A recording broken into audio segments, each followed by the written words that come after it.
तो कहाँ तक हो गया था अपना, क्या पढ़ लिए है? रिप्रेजेंटेशन ऑफ सेल, है नी? चलो वो पीछे देखो, एक बार रिवाइज करो पीछे सेल रिएक्शन, देखो जल्दी थोड़ा रिवाइज करो, तब तो पढ़ाते मजा आएगा। थोड़ा पीछे का रिवाइज करो जल्दी से। तो हम लोग सेल का रिप्रेजेंटेशन देखेंगे। पीछे के रिवाइज करो जल्दी से। क्या हो रहा है उसमें? एनोड पे ऑक्सीडेशन हो रहा है। क्या ऑक्सीडेशन हो रहा है? जिंक सॉलिड काय में कन्वर्ट हो रहा है? Zn+2 और 2 इलेक्ट्रॉन लूज कर रहा है। एट कैथोड, कैथोड पे रिडक्शन हो रहा है। कॉपर +2 एक्वस 2 इलेक्ट्रॉन गेन करके क्या बना रहा है? Copper solid. ठीक, अब इसकी कुछ कंसंट्रेशन होगी, एक्वस सॉल्यूशन, इसकी कुछ कंसंट्रेशन होगी, इसकी मान लेते हैं कंसंट्रेशन C1। वैसे ये पानी में घुला हुआ है, एक्वस घुला हुआ है, तो इसकी भी कुछ कंसंट्रेशन होगी, इसकी कंसंट्रेशन में मान लेता हूं C2 मोलर है। ठीक है, अब मैं बोलना शुरू करूं कि consider a cell in which there is a zinc anode which gets converted to Zn+2 ion having concentration C1 molar, and a copper cathode in which copper +2 ion having concentration C2 molar gets converted to copper by gaining 2 electrons. Now find potential for such a cell. तो ये बहुत लंबा नहीं हो गया? बहुत लंबा मैंने डिस्क्रिप्शन दे दिया इसका। तो अपने को एक छोटा मेथड चाहिए, जिस छोटे मेथड से क्या हो जाए, देख के ही कोई साइन वाइन बना करके अपने को क्या पता चल जाए कि सेल में कौन कैथोड है, कौन एनोड है, क्या हो रहा है, क्या रिएक्शन चल रहा है। समझ में आया? जैसे बायोलॉजी में एक वो होता है ना, प्लांट का फॉर्मूला, फ्लोरल फॉर्मूला बोलते हैं, वो फ्लोरल फॉर्मूले में बहुत सारा डेटा छुपा होता है। तो वैसे ही हमारे पास यहाँ पर भी इसका एक छोटा सा फॉर्मूला है, रिप्रेजेंटेशन। ठीक है, तो अब कैसे रिप्रेजेंट करते हैं? ये जो सेल कल पढ़े हम लोग, इसको रिप्रेजेंट करना होगा तो हम लोग ऐसा रिप्रेजेंट करेंगे, Zn solid oblique ZnSO4 aqueous, bracket में C1 मोलर, यहां 2 डंडी CuSO4 एक्वस, यहां लिखा रहेगा C2 molar oblique Cu solid. समझ में? ये उस सेल का representation.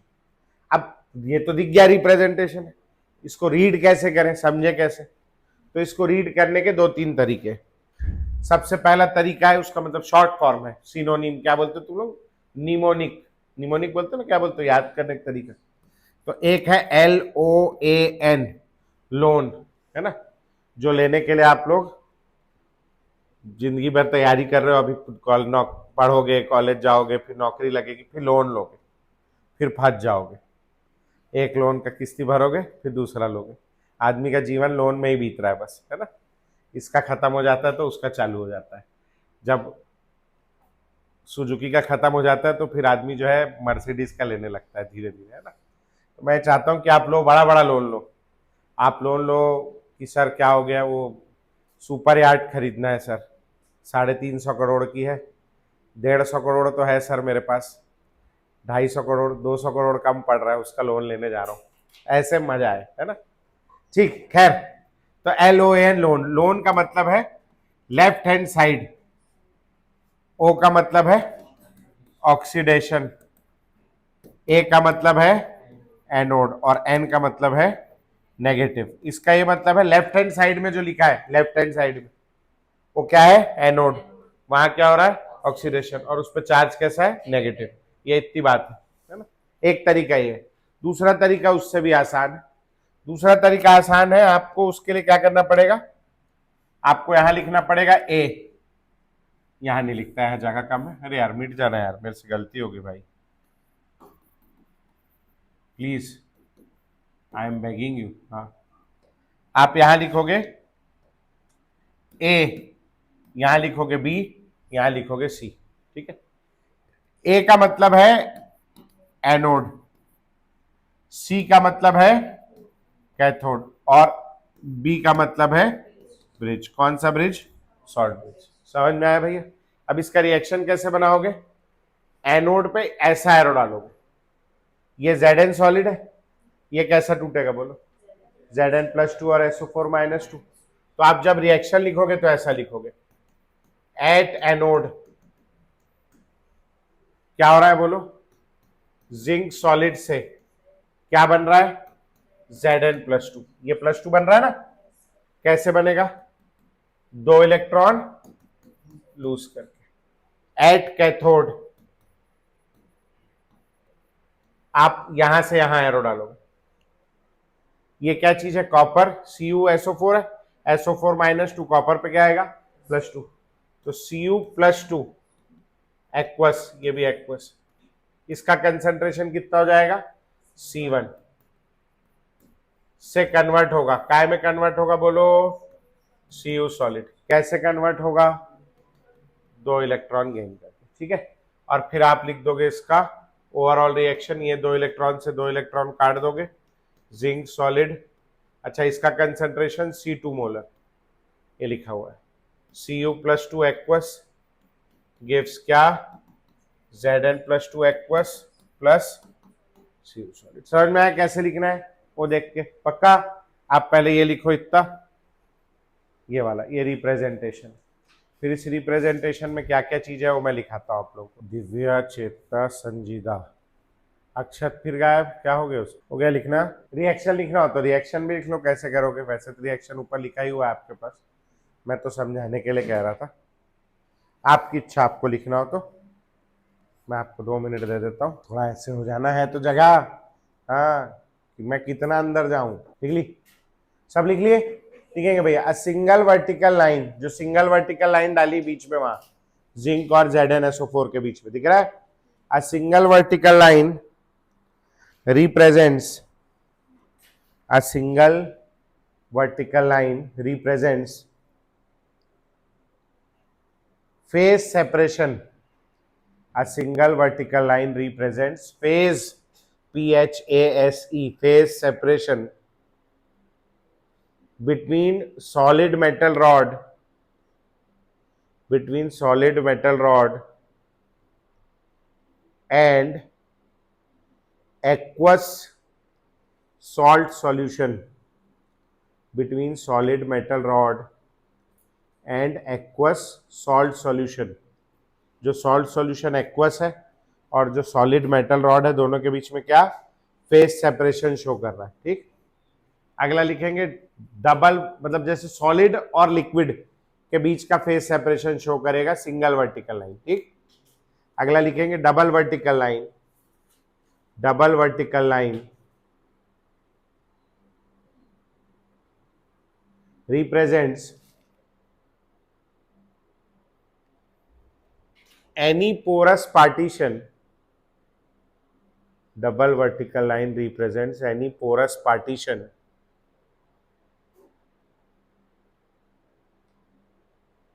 that allows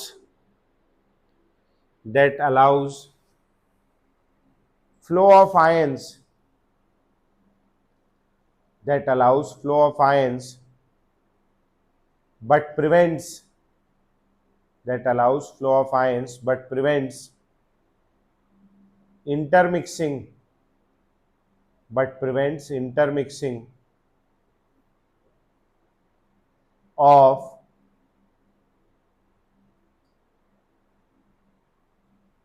two half cell solutions, intermixing of two half cell solution।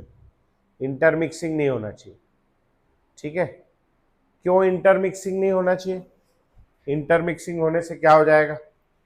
अगर हमने दोनों हाफ सेल को ऐसे अलग अलग नहीं रखा, अभी क्या हो रहा था? इलेक्ट्रॉन इस वायर के थ्रू यहां जा रहा था, है ना? तो इलेक्ट्रॉन इधर जा रहा था तो करंट किधर आ रहा था? इधर। तो हम इस वायर से जोड़ दे रहे थे बल्ब को, तो बल्ब जलने लग रहा था। लेकिन अगर मैं इसको जोड़ दूंगा ऐसे करके, तो इलेक्ट्रॉन का फ्लो हमेशा वहां से होता है जहां रेसिस्टेंस कम से कम होता है। तो सॉलिड वायर के थ्रू जाने की जगह इलेक्ट्रॉन अंदर ही अंदर ट्रांसफर होने लगेगा। और जब इलेक्ट्रॉन अंदर ही अंदर ट्रांसफर होने लगेगा तो हम लोग अपने वायर को जोड़ पाएंगे क्या? नहीं। इलेक्ट्रिसिटी प्रोड्यूस तो हो जाएगी लेकिन हम लोग उसको हार्नेस नहीं कर पाएंगे, पकड़ नहीं पाएंगे एनर्जी को, बल्ब नहीं जला पाएंगे। समझ में आया? अलग अलग होने के थ्रू क्या होता था, अलग अलग होने के कारण क्या होता था कि उसके पास कोई रास्ता नहीं होता था, यहां से तो जा ही नहीं सकता चूंकि ये तो अलग अलग है। तो कहां से जाता था? ऊपर से, और ऊपर से जाता था तो इसमें हम लोग अपना बल्ब बीच में जोड़ देते थे तो बल्ब से जाने लगता था, बल्ब जलने लगता था। समझ में आ गई बात? तो रिडॉक्स रिएक्शन दो प्रकार के होते हैं, एक होता है डायरेक्ट रिडॉक्स रिएक्शन और एक होता है indirect redox reaction. Direct redox reaction कब होता है? जब एक ही वेसल में ऑक्सीडेशन भी हो रहा हो और रिडक्शन भी हो रहा हो। और इनडायरेक्ट रिडॉक्स रिएक्शन कब होता है? जब दो अलग अलग वेसल में एक में ऑक्सीडेशन और एक में रिडक्शन हो रहा हो। आप करंट कौन से वाले से ऑब्टेन कर सकते हो, डायरेक्ट से या इनडायरेक्ट से? इनडायरेक्ट से। समझ में आ गई बात? पक्का? ये भी कहीं लिखना है अपने को, याद रखना, बाद में लिखेंगे, ठीक है? तो अपने को क्या चाहिए? डबल वर्टिकल लाइन एक ऐसे पोरस पार्टीशन को रिप्रेजेंट कर रही है जो कि आयन को तो आने जाने दे रहा है ताकि न्यूट्रलिटी मेंटेन रहे, लेकिन दोनों सॉल्यूशन को मिक्स होने नहीं दे रहा है ताकि इलेक्ट्रॉन ऊपर से ही जाए, अंदर से ना जाए। जैसे कि कौन? Salt bridge. समझ में आया? ठीक। तो लिखना डबल वर्टिकल लाइन रिप्रेजेंट्स, रुको एक बार लिखा हुआ है, double vertical line represents any porous partition that allows flow of ions but prevents intermixing of two half cell solution just like a salt bridge, just like a salt bridge। तो double vertical line किसको represent कर रहा है? Salt bridge को, just like a salt bridge.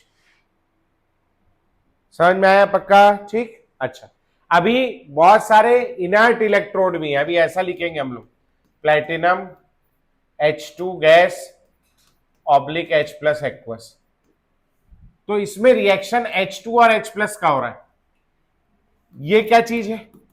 ये inert electrode है, इसका कोई काम नहीं है, केवल सरफेस प्रोवाइड कर रहा है, केवल बिजली पास होने का काम कर रहा है, बिजली पास करने का काम कर रहा है।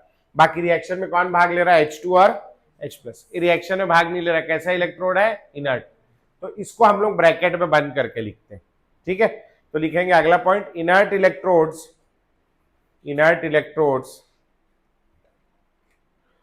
are often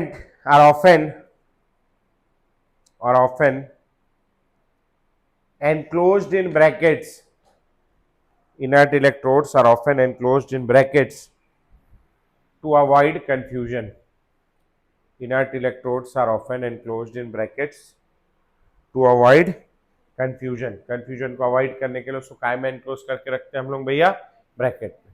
समझ में आ गई बात? पक्का? यहां तक के बन जाएगा, ठीक।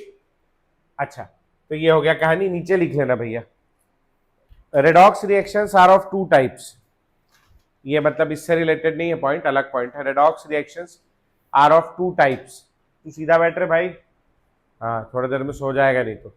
Redox reactions are of two types. माहौल अच्छा है ना, एसी एसी चल रहा है, बढ़िया। Redox reactions are of two types. Number one, direct redox reactions.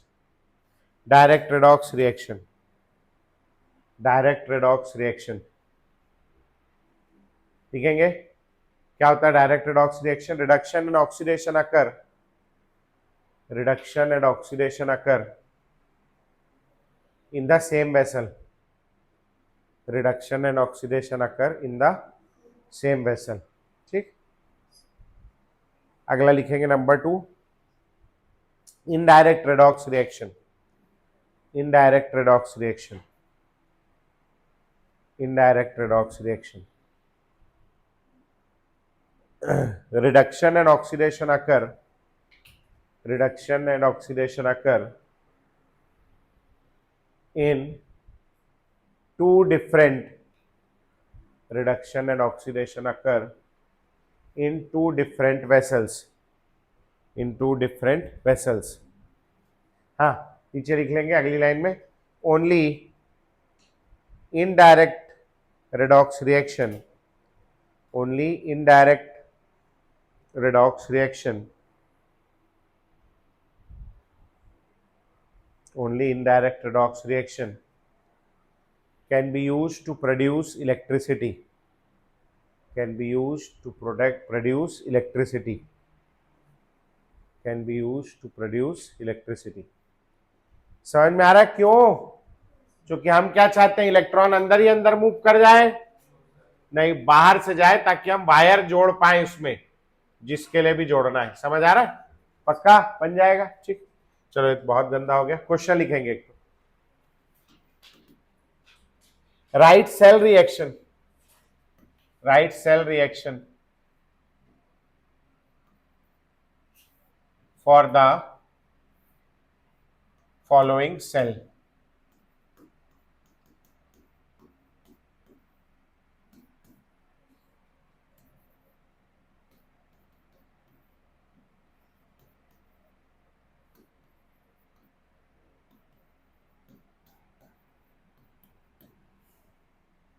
यहां एक एक्वस लगा लेना ना, ये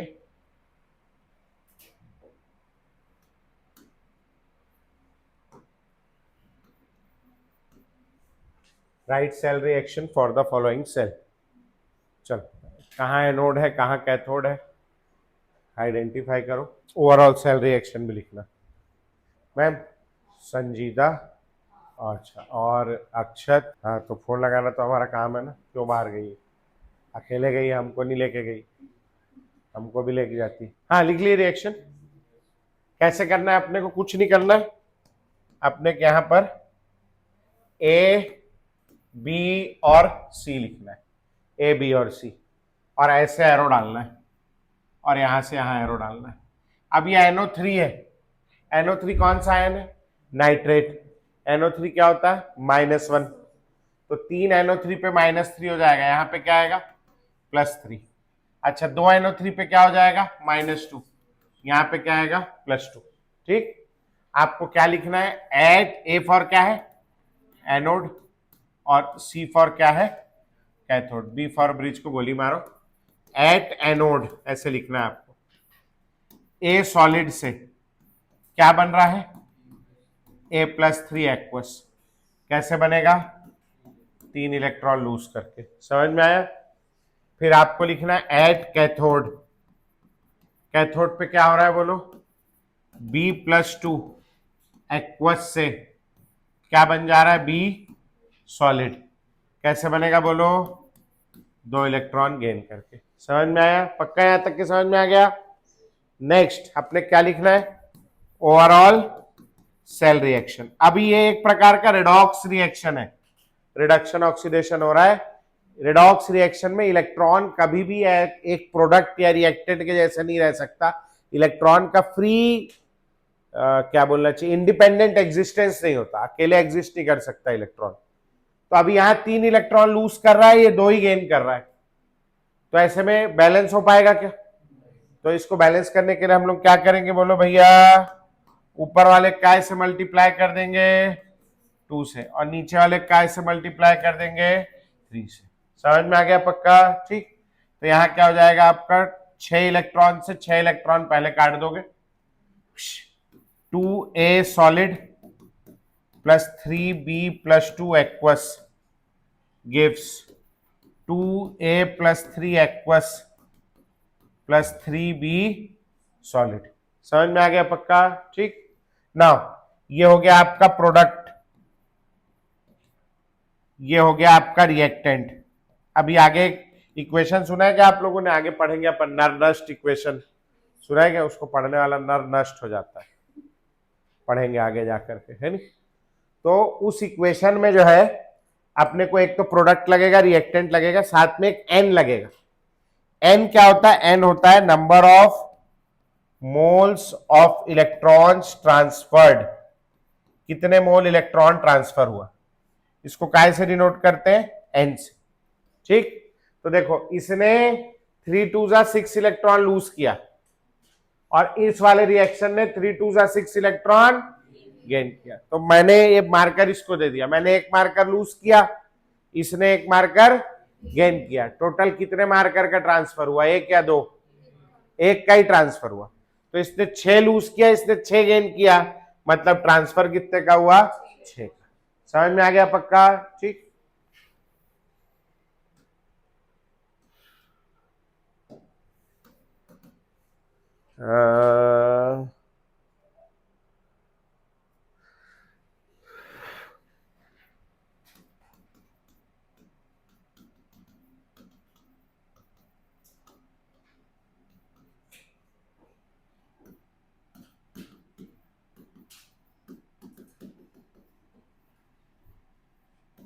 बैठना।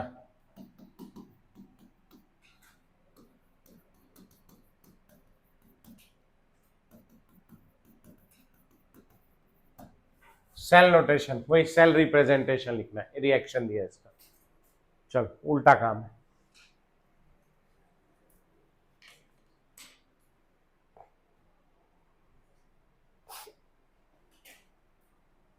पहले ये आइडेंटिफाई करो कौन ऑक्सीडाइज हो रहा है और कौन रिड्यूस हो रहा है। तो क्या लिख लिए, कौन ऑक्सीडाइज हो रहा है कौन रिड्यूस हो रहा है। यहां पहले वाले में अगर अपन ऑक्सीडेशन नंबर देखेंगे इसमें, यहाँ क्या है 0 और यहाँ +3, 0 से +3 इंक्रीज बाय 3 है ना, और +2 से यहाँ क्या चला गया 0, डिक्रीज बाय, डिक्रीज होना क्या कहलाता है रिडक्शन, इंक्रीज होना क्या कहलाता है ऑक्सीडेशन। समझ में आ गया।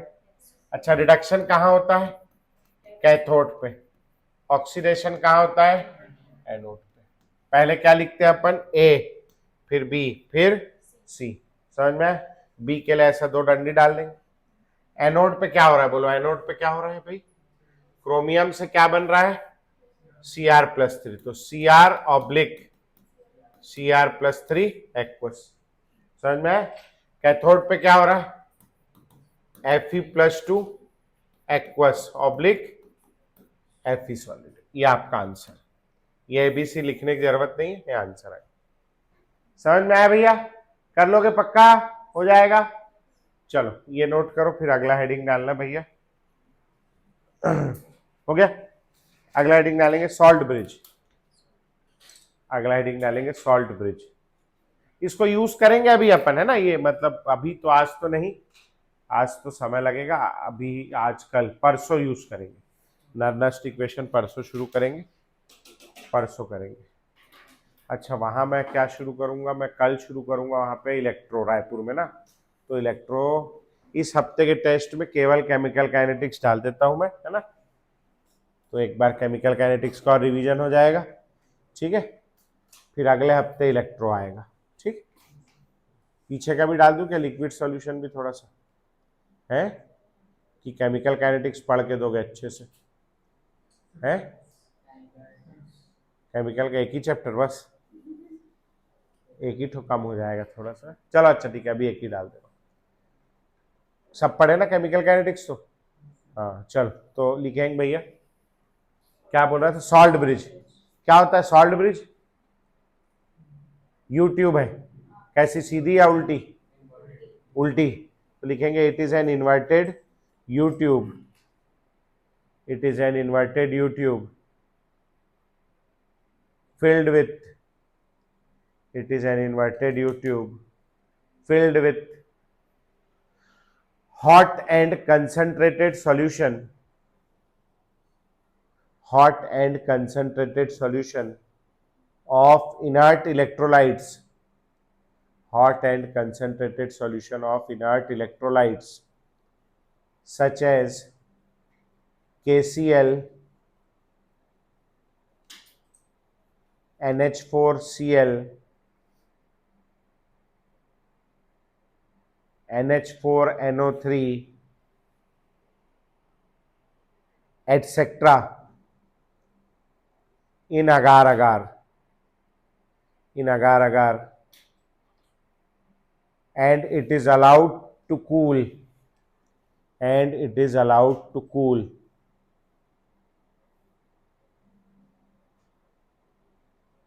ठीक है, समझ में आ गया क्या काम है इसका,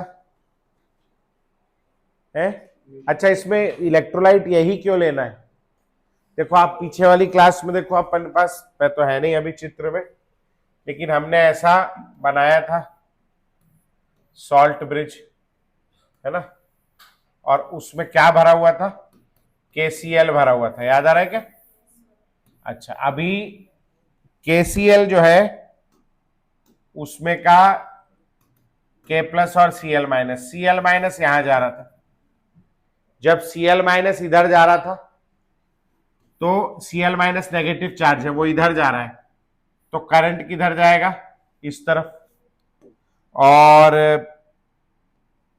Cl- इधर जा रहा था और K+ किधर जा रहा था इधर, और जब K प्लस इधर जाएगा तो K प्लस पॉजिटिव चार्ज है, करंट किधर जाएगा, इधर।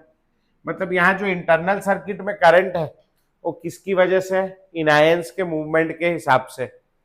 तो इन आयंस का मूवमेंट, मोबिलिटी कैसी होनी चाहिए, सिमिलर होनी चाहिए, या इधर Cl माइनस पहुंच गया है, K प्लस चल ही नहीं पा रहा है। दोनों की मोबिलिटी सिमिलर होनी चाहिए ताकि करंट का फ्लो बड़ा सिंक्रोनस तरीके से, आराम से करंट का फ्लो। समझ में आ रही बात भैया? मोबिलिटी कैसी होनी चाहिए, सिमिलर। ठीक, तो कोई भी इलेक्ट्रोलाइट नहीं ले लेते, पहला इलेक्ट्रोलाइट इनर्ट होना चाहिए, मतलब वो ना तो इलेक्ट्रोड के साथ रिएक्ट करे ना किसी के साथ रिएक्ट करे, नहीं अंदर वो अपना अलग रिएक्शन करने लग रहा है तो एक तमाशा खड़ा हो जाएगा। उसका क्या काम है इस इलेक्ट्रोलाइट का, K प्लस और Cl माइनस का क्या चार्ज है, Cl माइनस यहाँ क्यों जा रहा है, चूंकि यहाँ प्लस चार्ज है, K प्लस यहाँ क्यों जा रहा है, चूंकि यहाँ माइनस चार्ज है। क्यों जा रहा है, ये दोनों सेल को क्या बनाने के लिए, न्यूट्रल। अगर वो रिएक्शन करने लगेगा तो चलेगा क्या, नहीं, तो दोनों में रिएक्शन नहीं होना चाहिए। ठीक, तो लिखेंगे the electrolytes used in salt bridge, the electrolytes used in salt bridge, the electrolytes used in salt bridge, number one should not react with the electrodes, should not react with the electrodes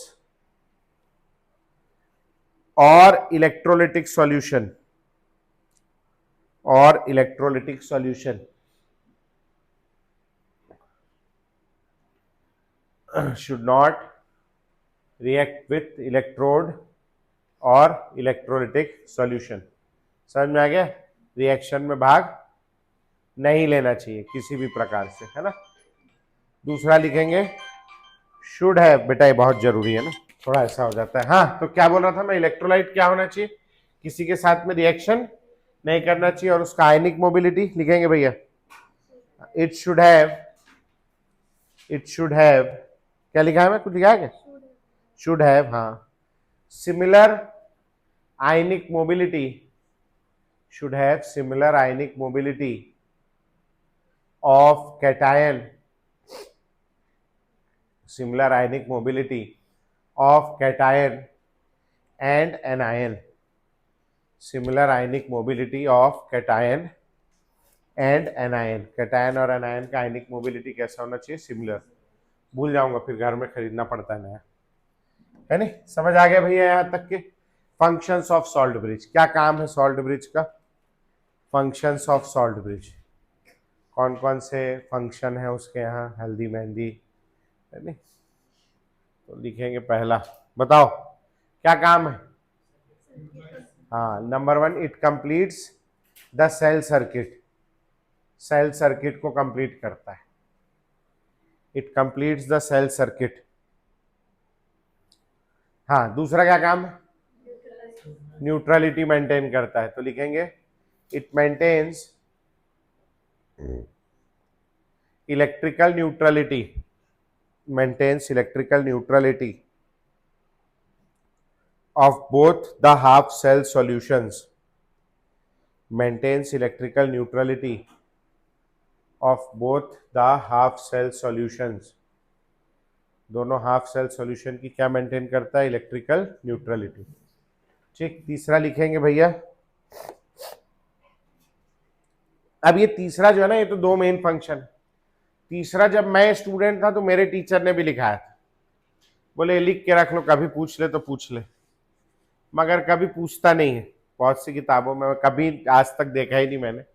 मैं भी आपको लिखा दे रहा हूं, कभी पूछ ले तो पूछ ले, वैसे पूछने की उम्मीद नहीं, ठीक है ना। तो आप ये दो इंपॉर्टेंट है, तीसरा वाला है वही है, तो लिखेंगे it prevents liquid liquid junction potential, it prevents liquid liquid junction potential, it prevents liquid dash liquid junction potential.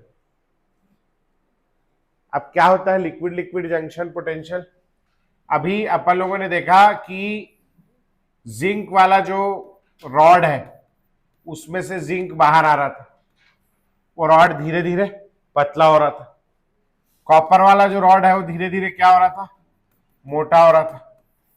यहां जिंक बाहर आने की वजह से इस सॉल्यूशन का कंसंट्रेशन बढ़ रहा था, यहां कॉपर ऊपर डिपॉजिट होने की वजह से इस सॉल्यूशन का कंसंट्रेशन कम हो रहा था।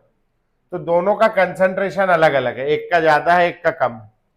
जब मैं सॉल्ट ब्रिज नहीं लगाऊंगा, मेरे को दोनों के बीच में सर्किट पूरा करने के लिए कोई तो कनेक्शन देना पड़ेगा। तो मैं कनेक्शन क्या करूंगा, मैं दोनों को आपस में मिला दूंगा। और जब मैं दोनों को आपस में मिलाऊंगा तो एक तरफ के सॉल्यूशन की कंसंट्रेशन ज्यादा है, एक तरफ के सॉल्यूशन की कंसंट्रेशन कम। इनका जो मूवमेंट का रेट है, किसी का ज्यादा होगा, किसी का कम होगा, सेम रेट से मूवमेंट नहीं करेंगे। और जब अलग अलग रेट से मूवमेंट करेंगे तो इस जंक्शन पर एक पोटेंशियल डिफरेंस डेवलप हो जाएगा, उसको बोलते हैं लिक्विड लिक्विड जंक्शन पोटेंशियल। कब डेवलप होता है, जब दो डिफरेंट कंसंट्रेशन के सॉल्यूशन को आपस में साथ में रख दिया जाता है कांटेक्ट करके। समझ में?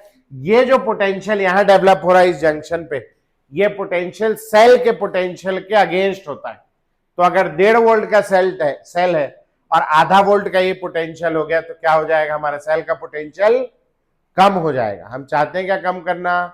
नहीं, तो नुकसान होगा हमारा। समझ में आया? क्या लिखे? It prevents liquid liquid junction potential which is a potential difference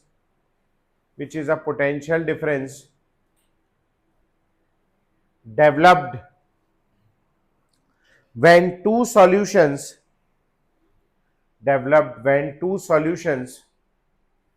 of different concentration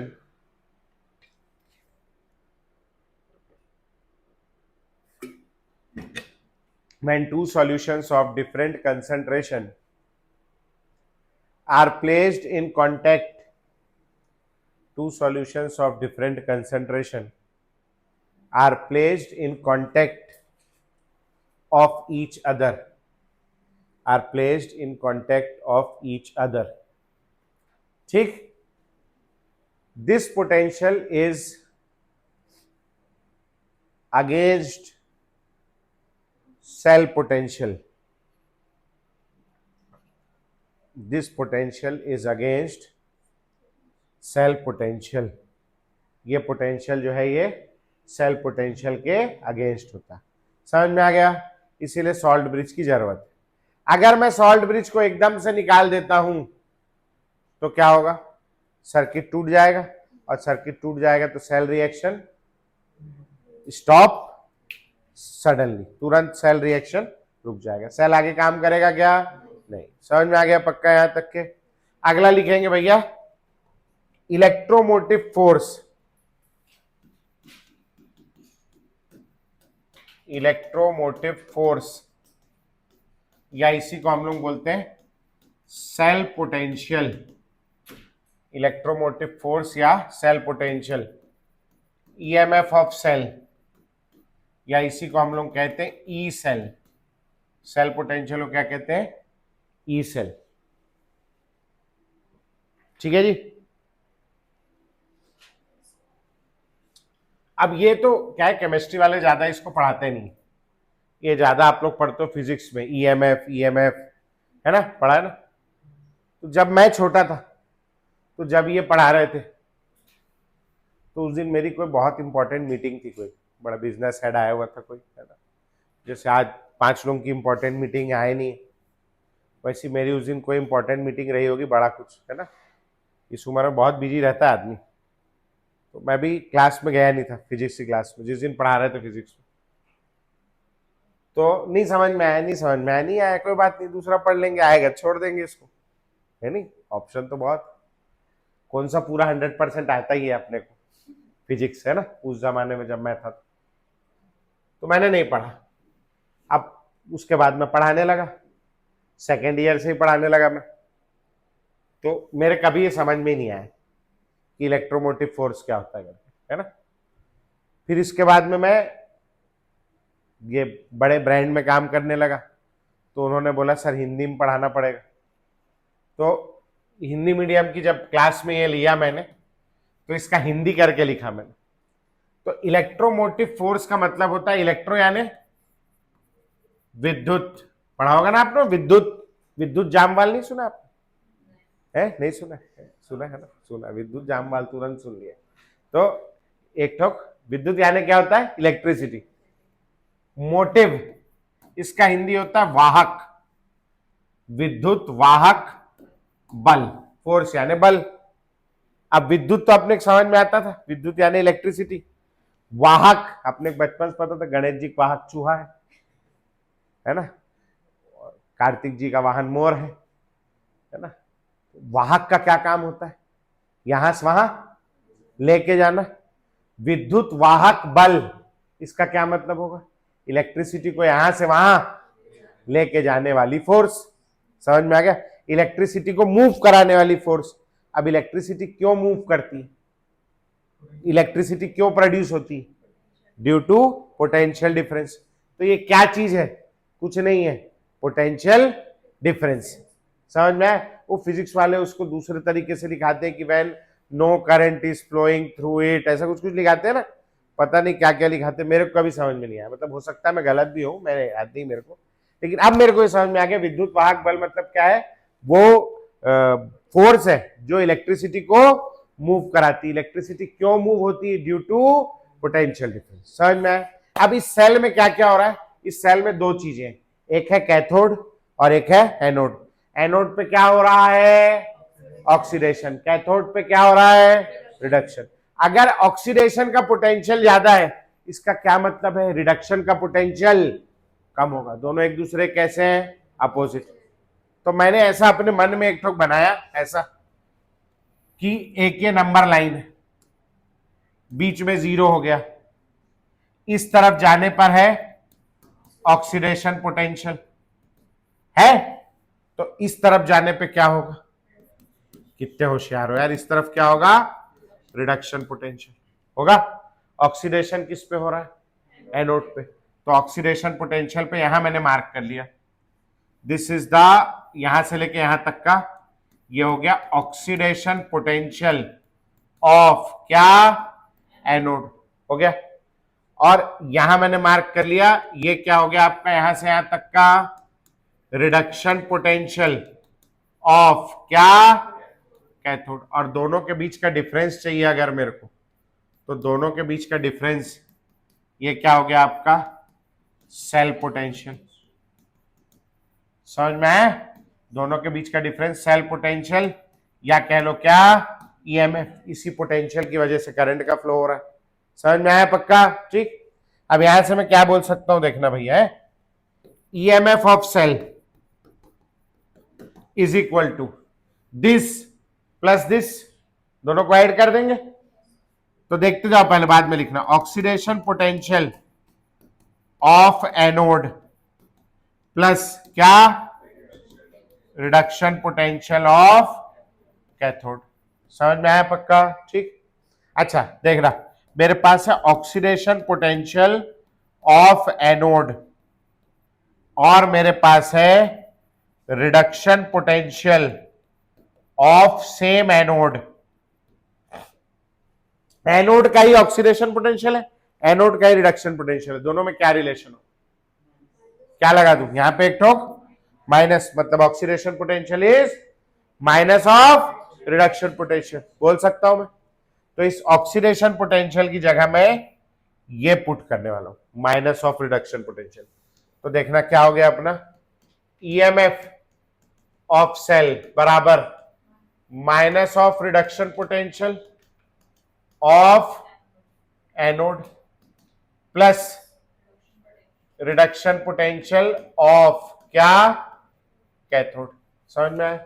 अब ये माइनस वाला इसको कहां होना चाहिए, पीछे, उसको कहां होना चाहिए, आगे। तो यहां से ईएमएफ ऑफ सेल का फॉर्मूला आ गया, ईएमएफ ऑफ सेल बराबर ई कैथोड माइनस ई एनोड, ई कैथोड माइनस ई एनोड। इसमें जो ई है ये कौन सा ई है, एलिफेंट का ई है, नहीं, कौन सा ई है, this is reduction potential. Reduction है ऑक्सीडेशन है, रिडक्शन। समझ में आ गया पक्का, ठीक। तो ऐसे करके इसका फॉर्मूला है, ये बहुत इंपॉर्टेंट फॉर्मूला है ईएमएफ ऑफ सेल का। इसके अलावा एक और होता है which is called standard EMF of cell, या इसी को हम लोग कहते हैं स्टैंडर्ड सेल पोटेंशियल। ठीक है, इसको डिनोट करते हैं ई नॉट सेल से। काय से डिनोट करते हैं? ई नॉट से। बोलो भैया क्या अंतर होगा इसमें? अच्छा, इलेक्ट्रोड पोटेंशियल और स्टैंडर्ड इलेक्ट्रोड पोटेंशियल में क्या अंतर? दोनों चीज सेम है। स्टैंडर्ड इलेक्ट्रोड पोटेंशियल कहां निकाला जाता है? Standard condition. सेल पोटेंशियल और स्टैंडर्ड सेल पोटेंशियल में क्या अंतर होगा? दोनों चीज सेम है, मगर स्टैंडर्ड सेल पोटेंशियल कहां निकाला जाता है? Standard condition. वो 25 डिग्री 180 एम, याद आ रहा है? तो ई नॉट सेल बराबर क्या हो जाएगा? बोलो, E naught cathode minus E naught anode. Same चीज है, लेकिन कहां? Under standard condition. समझ में आ गया पक्का? यहां कौन सा पोटेंशियल पुट करेंगे? रिडक्शन पोटेंशियल, ऑक्सीडेशन पोटेंशियल, या और कोई? यहां पुट करेंगे standard reduction potential. Standard reduction SRP put करेंगे। समझ में आ गया भैया? ठीक हो जाएगा। चलो फटाक से नोट करो। विद्युत वाहक बल आपको लिखना हो लिख लेना, नहीं तो गोली मारो, आपको समझता है तो। मेरे को नहीं आता था, मेरे को जब समझ में आया मैं बहुत खुश हुआ कि चलो कोई नई चीज सीख गया मैं। कर हो गया बेटा? लिख लिए? हो गया? बढ़े आगे। चल, तो ये यहां तक कितना हो गया? ये सब अभी हम लोग तैयारी कर रहे हैं, आगे यूज करेंगे भैया। ठीक है, नर्नस जब पढ़ेंगे तो न्यूमेरिकल यहां से नहीं पूछेंगे, आधी आधी चीजें अभी। चलो, अब मेरे को क्या है कि एक इलेक्ट्रोड का पोटेंशियल निकालना है ना? तो अब मैंने जो है सेल पोटेंशियल मेजर करना है। तो मैंने सेल बना लिया, और सेल बनाने के बाद में मैंने ये सेल बना लिया अपना। अब इसका मैं पोटेंशियल डिफरेंस मेजर, मतलब सेल पोटेंशियल मेजर करना चाहता हूं। काय से मेजर करूं? तराजू में रखूं तो मेजर हो जाएगा है? तो इंची टेप से मेजर होगा है? काय से मेजर होगा है? वोल्ट मीटर से मेजर होगा। वोल्ट मीटर लगा दिया मैंने। कैसे लगाते हैं वोल्ट मीटर? देखा है आप लोगों ने वोल्ट मीटर? उसके ऊपर बीच में ऐसा गोला होता है, वी लिखा होता है नहीं? मतलब मैंने तो किताबी में ही देखा है ना? और इससे कितने वायर निकले होते हैं? दो वायर निकला होता है। ये दो वायर जोड़ना है, एक मैंने यहां जोड़ दिया, एक मैंने इससे जोड़ दिया। ठीक है, जोड़ दिया, दोनों से जोड़ दिया। यहां वोल्ट मीटर में क्या दिखाएगा मेरे को? रीडिंग आएगा 1 2 3 4 वोल्ट जो भी है। वो 1 2 3 4 वोल्ट जो रीडिंग आ रहा है वो किसका पोटेंशियल है? इस वाले इलेक्ट्रोड का है, इस वाले इलेक्ट्रोड का है, ए का है, बी का है, या दोनों के बीच का पोटेंशियल डिफरेंस है?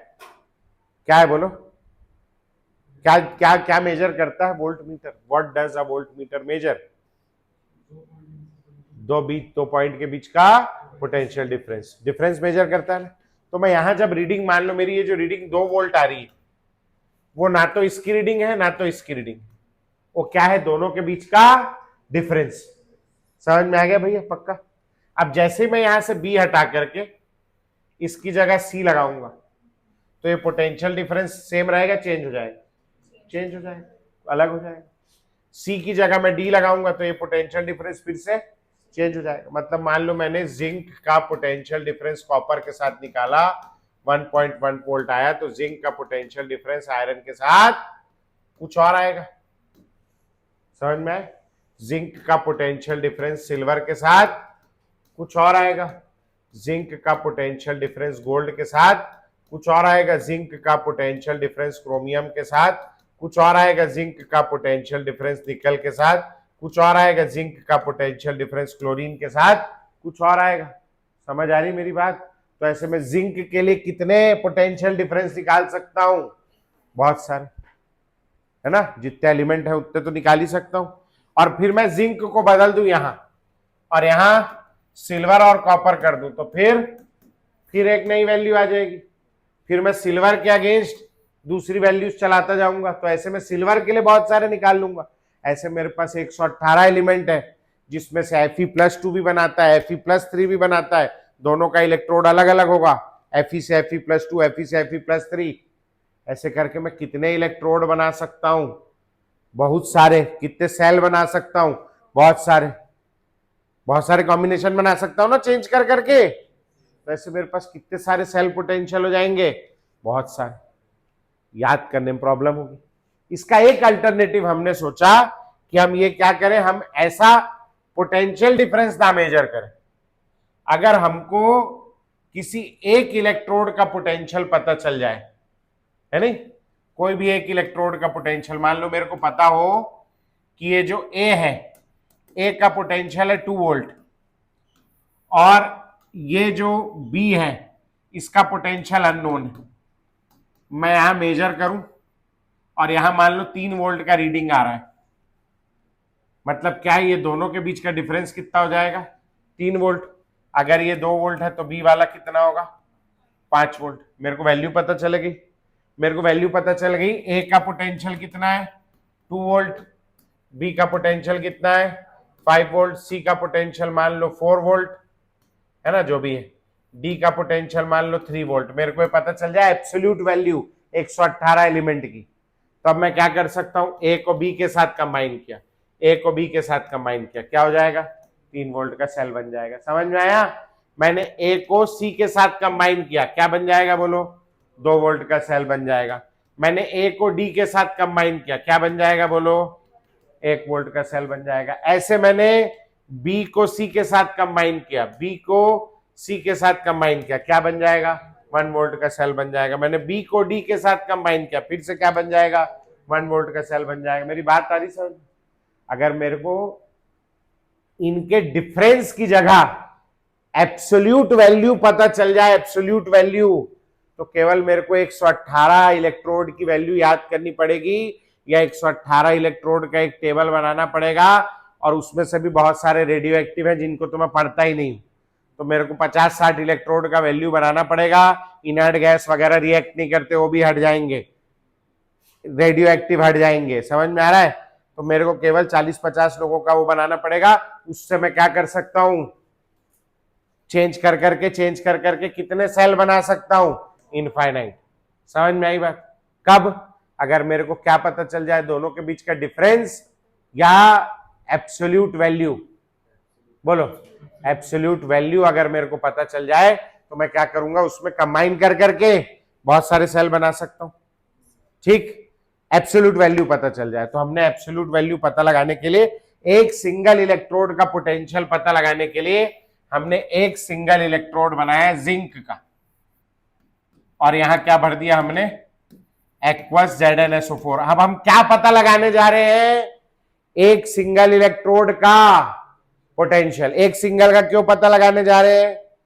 फिर उससे हम लोग डिफरेंस निकालते जाएंगे। समझ में आ गया? पक्का हो जाएगा? ठीक। जैसे मान लो मेरा वजन 100 किलो है, इसका वजन 50 किलो, 60 किलो मान लेते हैं।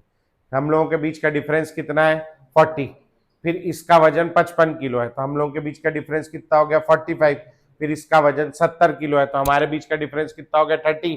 तो डिफरेंस मेजर करने की जगह अगर पहले मैं इसके रिस्पेक्ट में डिफरेंस मेजर करूंगा, फिर इसके, फिर इसके, फिर इसके, फिर इसके, फिर इसके, तो मेरे लिए बहुत सारी वैल्यूज हो गई। फिर इसका इसके रिस्पेक्ट में, तो इसके लिए बहुत सारी, फिर इसके लिए। समझ में आ रही मेरी बात? तो जब मैं डिफरेंस मेजर करने चलूंगा तो कितनी सारी वैल्यूज हो जाएंगी? बहुत सारी। तो मैंने क्या बोला? क्या पता कर ले हम लोग? मेरा एक एब्सोल्यूट वेट पता कर ले, और फिर जब हमको कितनी 10-15 वैल्यूज आ जाएंगी, जिसके साथ बोलोगे उसके साथ मैच करके माइनस करके आंसर निकल जाएगा। आसान हो जाएगा। समझ में आए? तो हमको क्या निकालना बेहतर है? एक सिंगल इलेक्ट्रोड का पोटेंशियल या पोटेंशियल डिफरेंस? एक सिंगल इलेक्ट्रोड का पोटेंशियल बेहतर है हमारे लिए निकालना। तो हमने एक सिंगल इलेक्ट्रोड का पोटेंशियल निकालने के उद्देश्य से एक इलेक्ट्रोड बनाया। अब इसका पोटेंशियल डिफरेंस मेजर करना है। अभी भी काय से मेजर करेंगे? वोल्ट मीटर से। इसका पोटेंशियल मेजर करना है तो अब इंची टेप से तो मेजर नहीं करेंगे, अभी भी काय से मेजर करेंगे? Volt meter. तो अब वोल्ट मीटर का एक वायर लगा दिया, अब दूसरा वायर मेरे हाथ में। इस दूसरे वायर को कहां डालूं मैं? कहीं जोड़ना पड़ेगा ना। नहीं जोड़ूंगा तो सर्किट पूरा होगा क्या? हवा में रख दूं? नहीं। एक बार किसी ने बोला मेरे को कि इसको ला करके यहीं जोड़ दो सर, नीचे जोड़ दो सर, नीचे जोड़ दो, तो ये दोनों पूरा सरफेस एक ही है। This is called equipotential surface. और इक्विपोटेंशियल सरफेस होगा तो करंट का फ्लो नहीं होगा। करंट का फ्लो नहीं होगा तो वोल्ट मीटर में क्या रीडिंग आएगी? मेरा काम हो पाएगा क्या? नहीं। अच्छा, किसी ने बोला, मैंने एक टीचर के मुंह से सुना था बहुत साल पहले, कि बोले आप इसको उठा करके यहां डाल दो करके सॉल्यूशन में। सॉल्यूशन में भी नहीं डाल सकते। क्यों नहीं डाल सकते? ये सिंगल इलेक्ट्रोड है। सिंगल इलेक्ट्रोड में करंट का फ्लो नहीं होता है। करंट का फ्लो होने के लिए कितने इलेक्ट्रोड चाहिए? 2। एक इलेक्ट्रॉन लूज करेगा, दूसरा गेन करेगा, तब इलेक्ट्रॉन मूव करके जाएगा। दोनों होने चाहिए। ये हाफ सेल है, और हाफ सेल में करंट का फ्लो, इसका रीडिंग हमेशा कितना आएगा? इसका रीडिंग हमेशा कितना आएगा? 0। कोई सा भी इलेक्ट्रोड, एक सिंगल इलेक्ट्रोड ले लो, उसका रीडिंग हमेशा 0 आएगा। क्यों हमेशा 0 आएगा? क्योंकि सिंगल इलेक्ट्रोड में करंट का फ्लो नहीं होता। तो हम लोग सिंगल इलेक्ट्रोड का पोटेंशियल निकाल सकते हैं क्या? लेकिन हम लोग चाहते हैं, नहीं चाहते हैं निकालना? चाहते हैं। चाहने से क्या होगा? हमारा काम आसान हो जाएगा। मतलब आसान हो जाएगा ना वो, मतलब अगर हम निकाल लेंगे एक सिंगल इलेक्ट्रोड का, तो हमारा काम क्या हो जाएगा? आगे का आसान हो जाएगा। समझ में आ गया? लेकिन हम निकाल पा रहे हैं क्या? नहीं। क्यों नहीं निकाल पा रहे? क्योंकि सिंगल इलेक्ट्रोड में करंट का फ्लो नहीं होता। तो लिखेंगे भैया, द एब्सोल्यूट वैल्यू, नोट करके या कैसे भी लिख लो, the absolute value of electrode potential, the absolute value of electrode potential of a single electrode, the absolute value of electrode potential of a single electrode cannot be determined. The absolute value of electrode potential of a single electrode cannot be determined. Only potential difference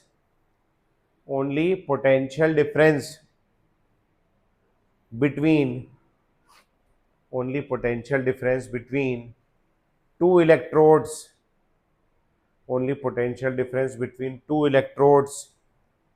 can be determined. केवल हम लोग क्या पता लगा सकते हैं? 2 electrode के बीच का पोटेंशियल डिफरेंस।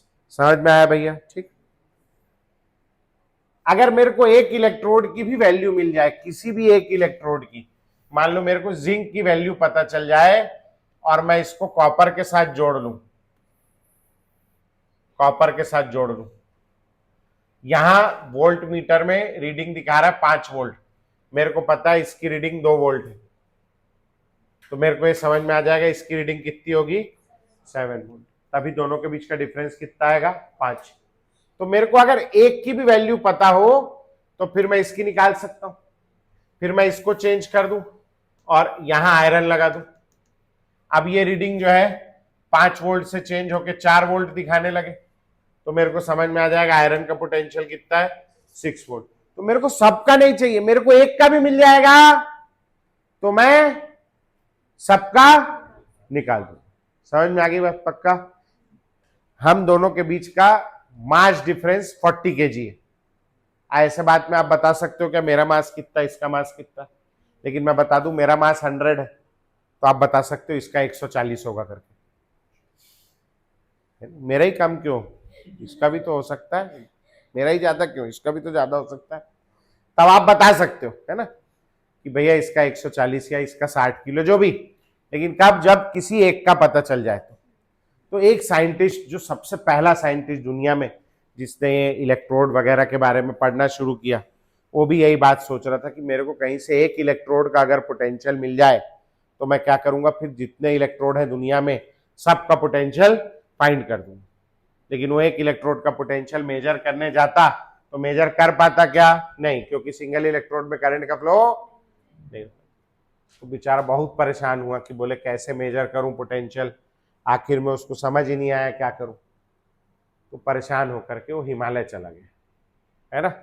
अब हिमालय चला गया, हिमालय जाकर के एक पैर पे खड़े हो गया और एक पैर पे खड़े होके ब्रह्मा जी से प्रार्थना करने लगा। पुराने जमाने में होता था ना, लोग हिमालय चले जाते थे, प्रार्थना करने लगते थे, भगवान प्रकट भी हो जाते थे। तो ब्रह्मा जी प्रकट हुए, 2-4 साल उसके प्रार्थना करने के बाद ब्रह्मा जी आए। ब्रह्मा जी से पूछा, बोले ब्रह्मा जी ने पूछा कि बोले बता क्या है तेरी इच्छा, क्या चाहता है। तो उसने ब्रह्मा जी को पूरा प्रकरण समझाया कि ब्रह्मा जी, मैं जब ये सेल बनाता हूं और पोटेंशियल मेजर करने जाता हूं वोल्ट मीटर से, तो साला ना इसका पोटेंशियल बताता है ना इसका बताता है। क्या बताता है? दोनों के बीच का डिफरेंस। अब मैं चाह रहा हूं डिफरेंस ना पता करके मैं इसकी वैल्यू पता कर लूं। तो ब्रह्मा जी ने बोले दो मत लगा, एक ही लगा। तो बोले ब्रह्मा जी, जब एक ही लगाता हूं तो करंट का फ्लो नहीं होता, क्योंकि करंट का फ्लो कराने के लिए कम से कम कितने इलेक्ट्रोड चाहिए? 2। तो बोले मैं निकाल नहीं पा रहा हूं। तो बोले मेरे से क्या चाहता है करके। तो मैं आपसे ये चाहता हूं कि आप मेरे को ये बता दो, अभी मेरे को इसका भी पोटेंशियल नहीं पता और मेरे को इसका भी पोटेंशियल नहीं पता, अभी मेरे को बस ये पता है। आप मेरे को दोनों में से किसी एक का बता दो, बस एक का बता दो आप कि इसका 2 वोल्ट है, 4 वोल्ट में इसका 6 खुद पता लगा लूंगा। अब फिर मैं इसके रिस्पेक्ट में बदल के पूरी दुनिया के हर इलेक्ट्रोड का पोटेंशियल फाइंड कर लूंगा, मैं इतिहास के पन्नों में अमर हो जाऊंगा। तो ब्रह्मा जी बोले अमर, ये मेरे समझ आता है। बोले अमर होना है तेरे को? बोल मैं तथास्तु बोलूंगा, अभी तू मरेगा ही नहीं जिंदगी भर, मेरे पास वाला पावर है, मैं तेरे को अमर कर देता हूं तुरंत करके। तो बोले नहीं, अमर अमर नहीं होना, मेरे को किताब में अमर होना है। बोले किताब में अमर नहीं, सही का होगा तो बोल सही का अमर कर देता हूं, वो मेरे पास पावर में। मैं पोटेंशियल नहीं बता सकता, कैसे बताऊं मैं, जब मेजर ही नहीं होगा, एक का होगा नहीं, बोल रहा है तू डिफरेंस दिखेगा नहीं, तो कैसे करूं करके। तो बोले नहीं ब्रह्मा जी, मेरे को तो यही बताओ आप कि एक का कितना है। तो ब्रह्मा जी बोले मैं नहीं बता पाऊंगा करके। थोड़ा देर बहस चली उन लोग की, ब्रह्मा जी उसको 2 गाली दी और चल दिए कि बोले भाग साले बेकार आदमी। जैसे ब्रह्मा जी गए वापस एक पैर पे फिर खड़ा हो गया। फिर ब्रह्मा जी ओम ब्रह्माय नमः, फिर चालू हो गया। अब ब्रह्मा जी का दिमाग खराब हो गया, 5 साल हो गया, 8 साल हो गया, ब्रह्मा जी आ ही नहीं रहे। तो ऊपर जो है बाकी देवताओं का सिंहासन डोलने लगा। कुछ हो जाता था पहले, देखी पुरानी मैथोलॉजिकल पिक्चर है ना, उन लोगों का सिंहासन डोलने लगता है। तो बाकी के देवता जो है वो मिलके ब्रह्मा जी के पास गए कि ब्रह्मा जी, वो बेचारा गरीब जब से चिल्ला रहा है नीचे से जोर जोर से, आप सुन क्यों नहीं रहे हो? कैसे पिता हो आप कि अपने बच्चों की आप बात नहीं सुन रहे हो? तो ब्रह्मा जी बोले बच्चे ढंग के हो तो सुने आदमी, वो ऊट पटांग बात कर रहा है वो कि बोले पोटेंशियल बताओ करके। अभी वो मेरे को बोलता कि मेरे को अमर होना है तो मैं अमर कर देता, मेरे को बोलता कि मेरे को ऐसे गुण दे दो कि मैं दिन में भी ना मरूं, रात में भी ना मरूं, इंसान से भी ना मरूं, जानवर से भी ना मरूं, तो मैं वो गुण दे देता। बोलता 200-400 बीवियां चाहिए, मैं दे देता, है ना। वो बोलता कि मेरे को महल चाहिए, मैं दे। ये क्या मांग रहा है इलेक्ट्रोड पोटेंशियल, मैं कहां से बताऊं करके। तो वो बाकी देवताओं ने बोला नहीं ब्रह्मा जी जाओ, मिल के तो आओ कम से कम। तो ब्रह्मा जी रिलक्टेंटली बढ़ा कि ये साला फिर परेशान करेगा, उतरे उसके पास धीरे से, बोले बोल बेटा क्या चाहिए तेरे को। तो बोले ब्रह्मा जी वही अपनी तो सिंगल एक सूत्रीय कार्यक्रम है अपना, आप जिंक का इलेक्ट्रोड पोटेंशियल बता दो और आप चलो, निकलो, चले आप भी चलो, मैं भी चलू नीचे, है ना, हिमालय बहुत दिन ठंडी लग रही है, अब जाऊं। तो ब्रह्मा जी बोले मैं नहीं बता सकता मेरे बाप, तू क्या चाहिए तेरे को बता। बोले कुछ तो बताओ, कोई तो रास्ता दो, कैसे मैं करूं, क्या करूं कि मेरे को पता चल जाए। तो बोले हाँ, एग्जैक्ट वैल्यू तो मैं तेरे को नहीं बता सकता, वो मेरे हाथ बस में नहीं, क्योंकि वो कोई नहीं बता सकता, लेकिन मैं तेरे को रास्ता दिखा सकता हूं। तो बोले क्या रास्ता दिखा सकते हो? तो बोले देख, इस इलेक्ट्रोड का, सिंगल इलेक्ट्रोड का तू पोटेंशियल चाह रहा है जो मैं नहीं बता पा रहा हूं, मैं सृष्टि का रचयिता होके नहीं बता पा रहा हूं। तो तेरे को क्या लग रहा है कि धरती पे ये भाई ये भाई ये भाई ये भाई ये दीदी लोग बता पाएंगे? बोले नहीं, ये लोगों को तो खुद नहीं आता करके, ये लोग कहाँ बता पाएंगे। तो बोले धरती पे कोई बता पाएगा? बोले कोई नहीं। किसी को सच्चाई पता रहेगी? बोले नहीं, हो ही नहीं सकती। तो बोले तू कुछ भी मान ले कर, कौन बोल रहा है, तू इसको मान ले 3 वोल्ट है, इसको मान ले 4 वोल्ट है, तेरा काम हो जाएगा, मान ले मन से। कोई बोलेगा कि नहीं कैसे 3 वोल्ट है, तो बोलना तू ढूंढ के दिखा, तू ढूंढ के बता, यू प्रूव अदरवाइज कि ये 2 वोल्ट है करके। कोई प्रूव ही नहीं कर पाएगा, बोलना 3 ही वोल्ट है करके। उससे भी अच्छा बोलता हूं, इसको 3 मत मान, तू इसको 0 मान ले। तो बोले 0 मानने से क्या होगा, इसको 0 मानेगा तो यहां जो भी रीडिंग आएगी वो किसकी होगी, बाजू वाले की। तो बोले हाँ ये अच्छा आइडिया है, मैं एक इलेक्ट्रोड को लेकर के क्या मान लेता हूं, उसका पोटेंशियल 0, और इसको मैं बोल लूंगा मेरा रेफरेंस इलेक्ट्रोड, और इसके रेफरेंस लेकर के मैं क्या करूंगा, बाकी सब इलेक्ट्रोड का पोटेंशियल फाइंड कर लूंगा। समझ में आया? तो वहां से जन्म हुआ रेफरेंस इलेक्ट्रोड का। पक्का आ गई बात समझ में? ठीक, तो क्या लिखा है मैं, the exact value of electrode potential of a single electrode can not be determined, only potential difference between two electrodes can be determined.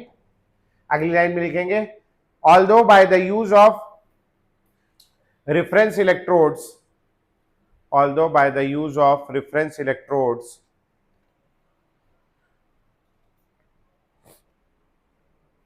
we may find, although by the use of reference electrodes we may find electrode potential, we may find electrode potential of an electrode with respect to a reference electrode, with respect to a reference electrode। समझ में? Reference electrode के respect में हम लोग find आगे कर सकते हैं। समझ में आ गई बात? पक्का? ठीक, हेडिंग डालेंगे भैया, primary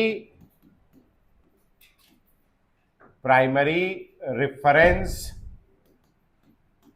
electrode, primary reference electrode. क्या करेंगे हम, इसके रिस्पेक्ट में बाकी का पोटेंशियल फाइंड करेंगे।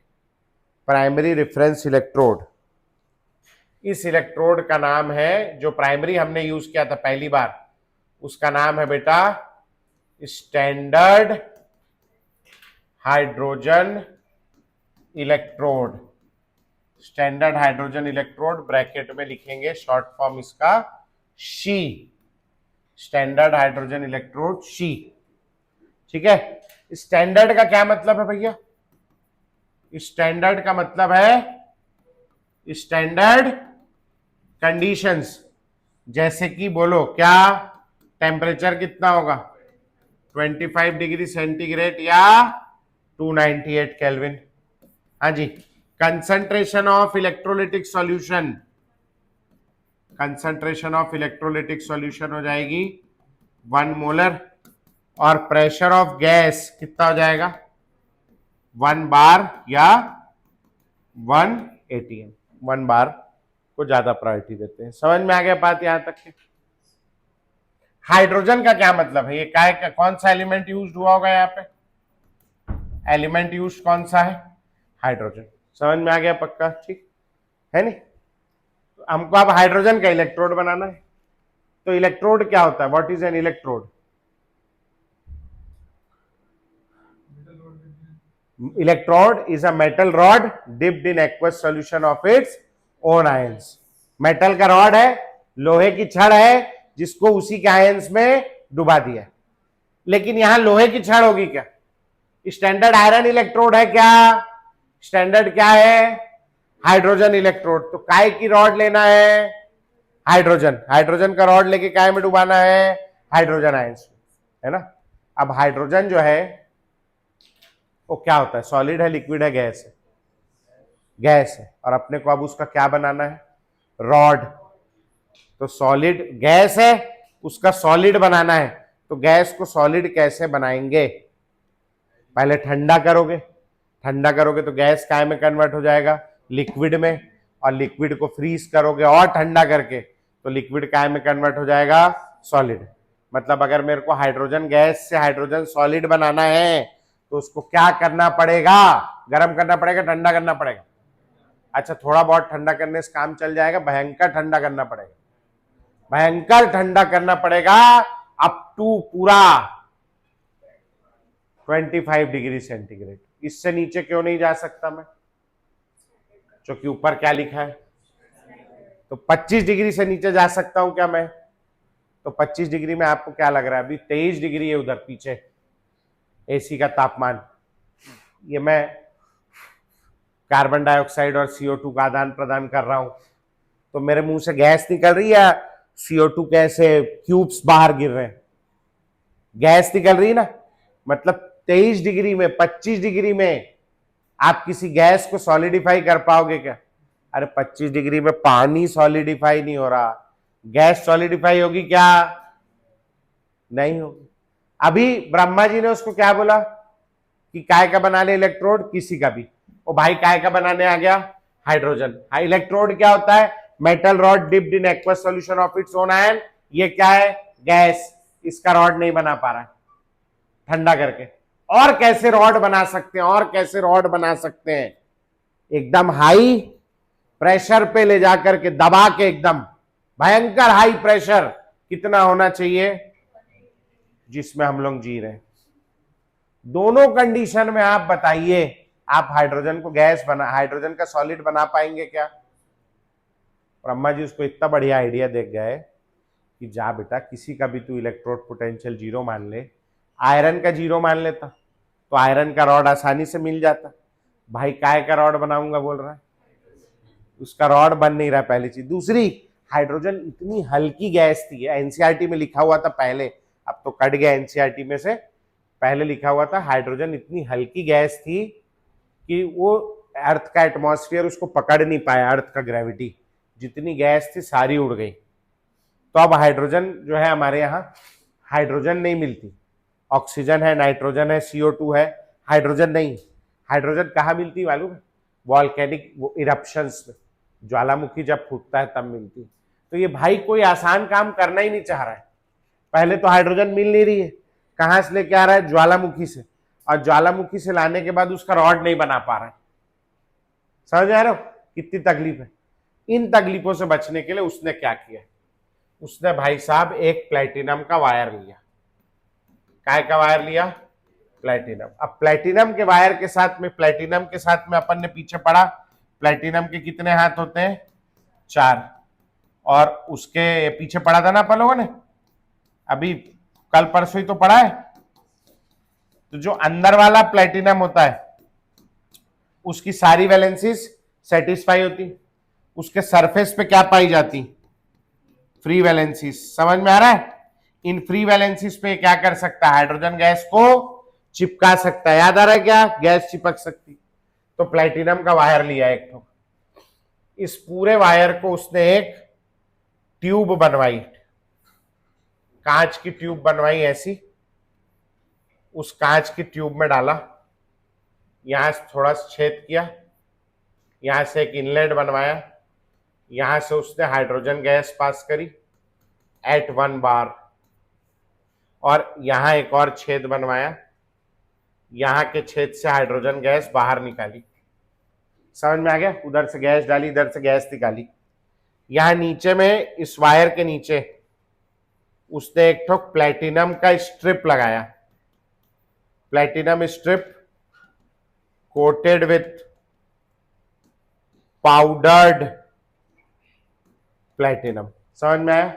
अब जब यहां से आप हाइड्रोजन गैस पास करोगे, प्लेटिनम का वायर है, प्लेटिनम का वायर क्या होगा बोलो? प्लेटिनम के वायर के ऊपर हाइड्रोजन गैस चिपक जाएगी, तो ये वायर बाहर से काय का लगेगा? हाइड्रोजन चिपकी रहा है इसके ऊपर, तो बाहर से काय का लगेगा? हाइड्रोजन। तो ये बन गया उसका हाइड्रोजन का रॉड। तार है ना, तो रॉड हो गया। क्या बन गया? हाइड्रोजन का रॉड। यहां बाहर क्या चिपकी हुई है? हाइड्रोजन। क्या होता है? Electrode, metal rod dipped in aqueous solution of its own ions. तो मेटल रॉड बन गया। अब क्या चाहिए मेरे को? Own ions. किसका ओन आयंस? हाइड्रोजन। हाइड्रोजन का कौन सा आयन होता है? H+, H+2, H+3, कौन सा? H+ आयन चाहिए। H+ आयन काय से मिलता है? एसिड से या बेस से? एसिड से। तो अब इसको पूरे को उठा करके एक ठो और बड़ा सा सेटअप लिया, टब, और उस टब में भर दिया। इस टब में उसने भर दी भाई साहब, इसको थोड़ा और ऊपर तक भर देते है ना, ऐसे करके। इस टब में उसने भर दिया एसिडिक सॉल्यूशन। कैसा सॉल्यूशन भर दिया? एसिडिक सॉल्यूशन में क्या मिलेगा? H+ ion. और H+ आयन की कंसंट्रेशन कितनी लेनी स्टैंडर्ड कंडीशन के अंदर? 1 मोलर। समझ में आया भैया? अब ये क्या बन गया आपका? हाइड्रोजन का रॉड, जिसको काय में डुबा दिया? हाइड्रोजन के ही आयंस। समझ में आ गया भैया? इस कंडीशन में इसका पोटेंशियल जो है ये हमने मान लिया है 0। कितना पोटेंशियल मान लिया है? 0। समझ में आ गई बात? पक्का? ठीक। कैसे हुआ, क्या हुआ, हो जाएगा। चलो चित्र बनाओ इसका फटाक से।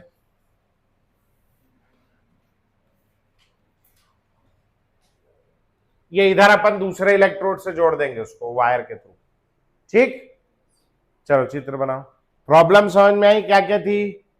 स्टैंडर्ड कंडीशन में हाइड्रोजन का रॉड नहीं बनाया जा पा रहा था, तो हमने क्या किया, प्लेटिनम का वायर लिया, उसके ऊपर हाइड्रोजन गैस पास कर दी, हाइड्रोजन गैस चिपक गई बाहर से। जैसे वो वाली घड़ी आती ना, एक तो गोल्ड प्लेटेड घड़ी, उसमें सही में गोल्ड होता है क्या?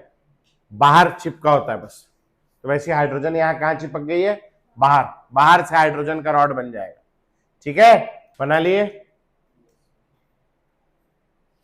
इसका पोटेंशियल कितना माना हुआ है?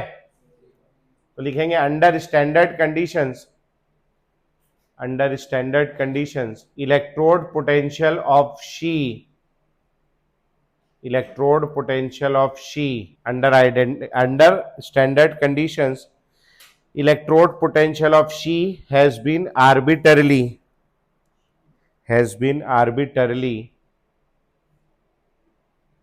assumed, electrode potential of C has been arbitrarily assumed to be 0 under standard conditions. Electrode potential of She has been arbitrarily assumed to be 0। कितना एज्यूम करके रखा हुआ है हमने भैया? 0। अच्छा, इसका ऑक्सीडेशन पोटेंशियल +2 वोल्ट होता तो रिडक्शन पोटेंशियल कितना होता? -2। ये इलेक्ट्रोड पोटेंशियल बोल रहा है, यानी रिडक्शन पोटेंशियल कितना बोल रहा है? 0। ऑक्सीडेशन पोटेंशियल कितना होगा? -0, यानी 0, है ना। अच्छा, किसी का ऑक्सीडेशन पोटेंशियल पॉजिटिव होता, रिडक्शन पोटेंशियल नेगेटिव होता, इसका क्या मतलब है? उसकी ऑक्सीडाइज होने की क्षमता, ऑक्सीडाइज होने की क्षमता, ऑक्सीडेशन पोटेंशियल पॉजिटिव है, ऑक्सीडाइज होने की क्षमता कैसे होती? पॉजिटिव, मतलब वो ऑक्सीडाइज होना चाहता। रिड्यूस होने की क्षमता कैसी होती? रिड्यूस होना नहीं चाहता। अब यहां दोनों 0 है, मतलब कुछ भी नहीं चाहता है। इस पे खुद पे कुछ डिपेंड कर रहा है क्या? नहीं, खुद भी नहीं चाह रहा। ठीक है, खुद भी नहीं चाह रहा मतलब कोई भी चीज खुद नहीं चाहता। देखो, जैसे मेरे पास दो लोग हैं, ए है और बी, दो इलेक्ट्रोड है। इसका एसआरपी है +2 वोल्ट, इसका एसआरपी है -2 वोल्ट। एसआरपी यानी क्या है बेटा? Standard reduction potential. इसका स्टैंडर्ड रिडक्शन पोटेंशियल +2 वोल्ट है, मतलब ए जो है क्या चाहता है? स्टैंडर्ड रिडक्शन पोटेंशियल, स्टैंडर्ड को गोली मारो, रिडक्शन पोटेंशियल, रिड्यूस होने की क्षमता कैसी है? पॉजिटिव, मतलब ये रिड्यूस होना चाहता है ना। ये रिड्यूस होना, तो ये क्या होना चाहता है? ऑक्सीडाइज। जब सेल बनेगा तो ये रिड्यूस होना चाहता है, ये क्या बना लेगा? कैथोड। ये रिड्यूस होना तो क्या होना चाहता है? तो ये क्या बना लेगा?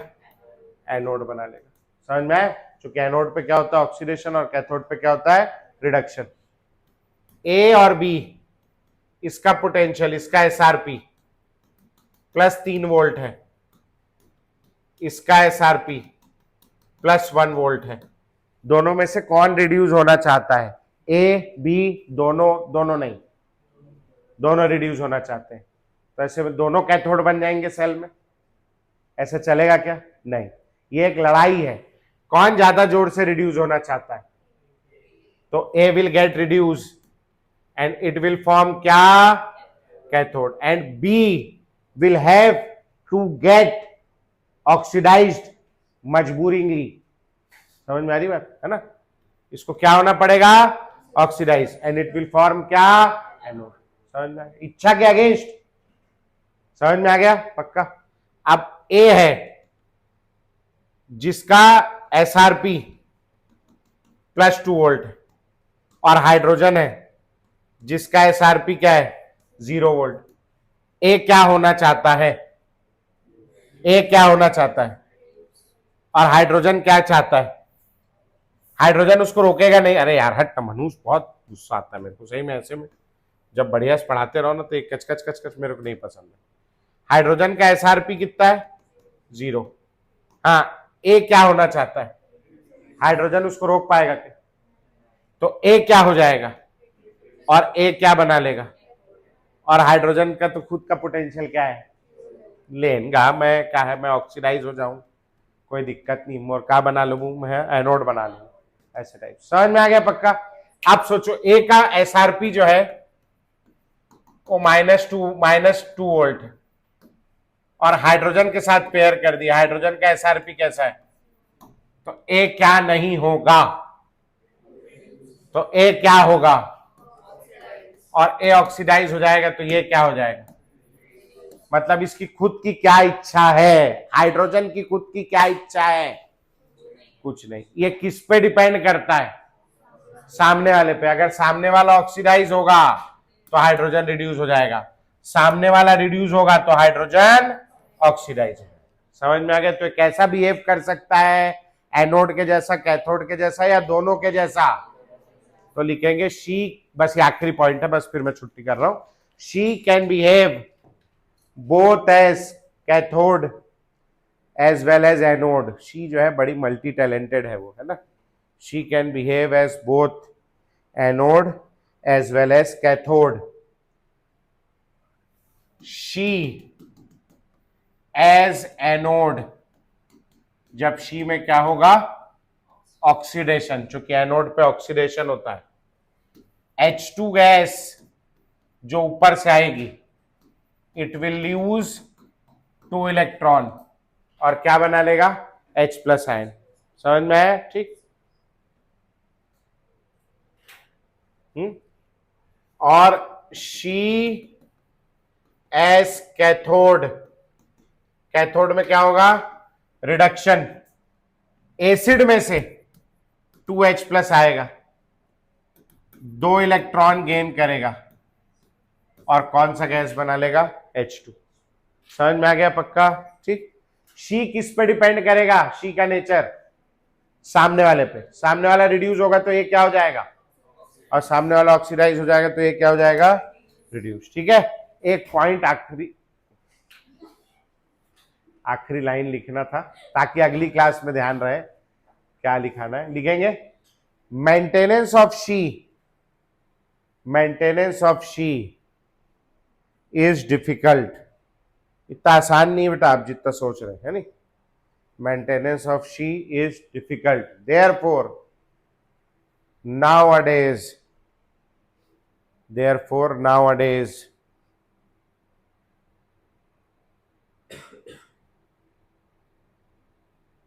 she is being replaced